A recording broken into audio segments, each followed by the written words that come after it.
दोस्तों नमस्कार। एक बाबा और सैकड़ों चैनल, हजारों इंटरव्यू और बाइट्स। जी हाँ, आप सही समझे। मैं बात कर रहा हूं एक कथित बाबा की, जो स्वयंभू होने के साथ साथ मीडिया का भी चहेता बना हुआ है। ये बात है महाकुंभ की। जी हाँ दोस्तों, महाकुंभ 2025। दोस्तों, ये कोई चौंकाने वाली बात नहीं है कि कोई सांसारिकता को त्याग कर संन्यास ले ले। कभी कभी किसी से प्रेरित होकर, कभी कभी किसी के प्रभाव में आकर, और कभी कभी दैवीय प्रकाशना से ऐसा होता आया है। लेकिन क्या कभी आपने सोचा है कि एक बाबा जो दिन रात इंटरव्यू दे रहा हो, जहां मीडिया का तांता लगा हो, एक के बाद एक बैक टू बैक उसके बाइट्स आ रहे हों, वो बाबा कुंभ में क्या धर्म का कार्य कर रहा है? वो बाबा भजन कब करता है? वो बाबा चिंतन कब करता है? क्या वो बाबा दुनिया की चकाचौंध को त्याग कर सच में संत बन गया है? देखकर तो ऐसा नहीं लग रहा।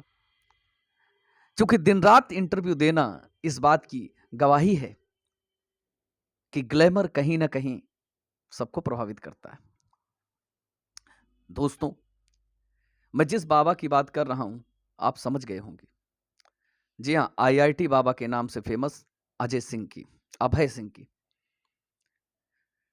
इस बाबा की बातों को अगर ध्यान से सुने तो आप देखेंगे कि इसकी बातें एक अनैतिक प्रलाप के अलावा कुछ भी नहीं है। एक अनर्गल तर्कहीन बातों के अलावा कुछ नहीं है। मुख्य धारा की मीडिया फिर भी उसे हीरो बना रही है। आखिर ऐसा क्यों? क्या आपने कभी इस पर विचार किया है कि जहां कुंभ दुनिया का सबसे बड़ा समागम है, जहां पर ऐसे ऐसे सिद्ध महात्मा आए हुए हों, जहां पर ऐसे ऐसे महापुरुष विराजमान हों, वहां ये एक तर्कहीन, अनैतिक बात करने वाला बाबा इतना फेमस क्यों? और मीडिया उसको इतना तवज्जो क्यों दे रही? अगर नहीं जानते तो मैं बताता हूं कि आखिर क्या है सच्चाई। लेकिन दोस्तों, उसके पहले मैं एक बात आप लोगों से जरूर कहना चाहूंगा। आज कुछ वर्षों से जिस तरीके से सनातन धर्म के साथ कुछ बाबाओं ने मजाक करना शुरू कर दिया है, आने वाले समय में यह तय है कि हम घोर आध्यात्मिक विनाश पर पहुंच जाएंगे। मैं ऐसा क्यों कह रहा हूं? क्योंकि महाकुंभ को जिस तरीके से प्रस्तुत किया जा रहा है, उसे देखने पर तो ऐसा ही प्रतीत होता है। तो आइए एक एक कर कर समझते हैं। पहले कथित आईआईटी बाबा उर्फ अभय सिंह की बात, जिनके बिना सिर पैर की बातों को दिन रात मीडिया दिखा रही है, वो भी मुख्य धारा की मीडिया, जिनकी बातें ना तो आध्यात्मिक हैं और ना ही नैतिक कसौटी पर हैं। हजारों संतों की उपस्थिति के बावजूद इस व्यक्ति के बारे में मीडिया ने ऐसा मानक प्रस्तुत कर दिया है कि नवयुवा ये मानने को तैयार हो जाएं कि संत की राह पे जाने के लिए अपनी जिम्मेदारियों से पलायन करना आवश्यक है। दोस्तों,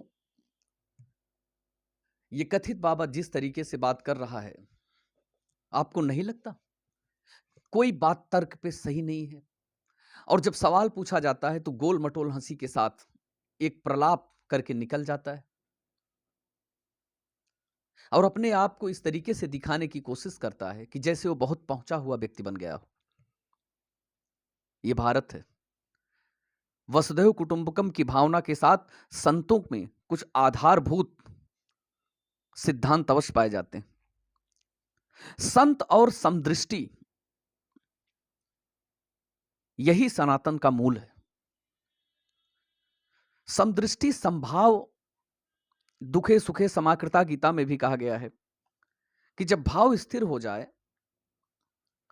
और समदृष्टि आ जाए, सब में ईश्वर दिखने लगे, तब आप कहीं ना कहीं संतत्व की राह पर हैं।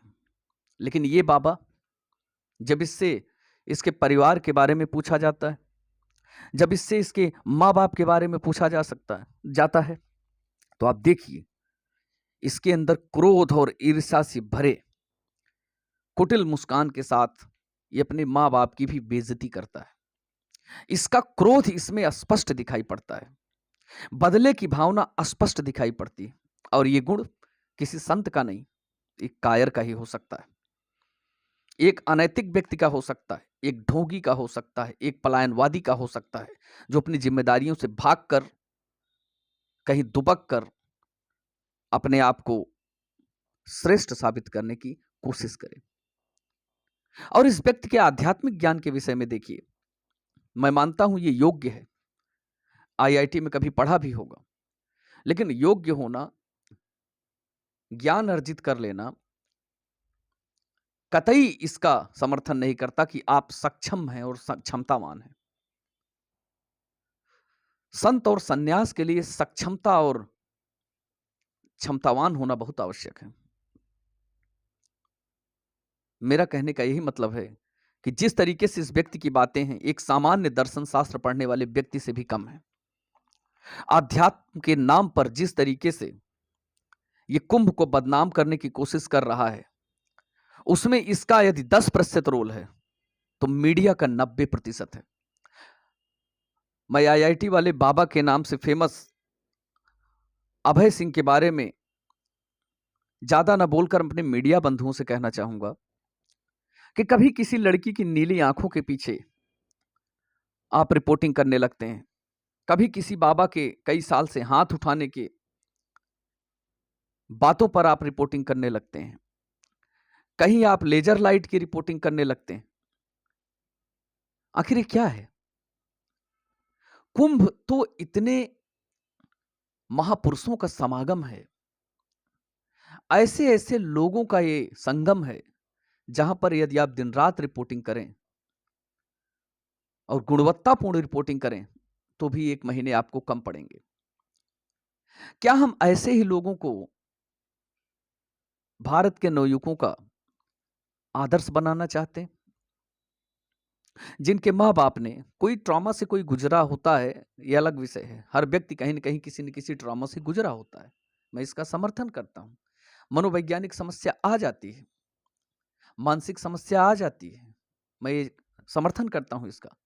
लेकिन ऐसे व्यक्ति को इलाज ना उपलब्ध करा के फेम उपलब्ध कराया जा रहा है, जो संत परंपरा की एबीसीडी भी नहीं जानता। आज तक कोई संत इसके समर्थन में भी नहीं आया है।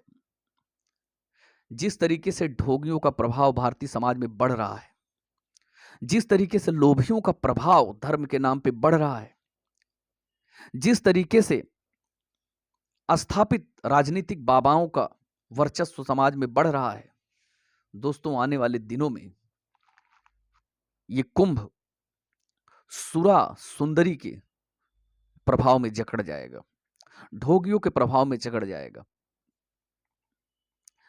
मेरी तीसरी बात आप लोगों पर है कि जो सोशल मीडिया यूज करते हैं और ऐसे लोगों को देखते हैं, लाइक करते हैं, प्रमोट करते हैं, उनको समझना चाहिए कि ईश्वर ने भेड़ चाल चलने के लिए हमको मनुष्य नहीं बनाया है।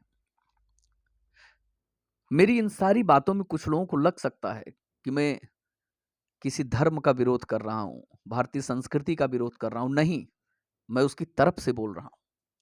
तमाम ऐसे अखाड़े हैं जिनमें बड़े बड़े संत पड़े हैं, मैं उनकी तरफ से बोल रहा हूं। तमाम ऐसे आध्यात्मिक गुरु हैं जो वास्तव में अध्यात्म की राह पे, मैं उनकी तरफ से बोल रहा हूं। तमाम ऐसे व्यक्ति हैं जो आध्यात्मिकता की तरफ जाना चाहते हैं, मैं उनकी तरफ से बोल रहा हूं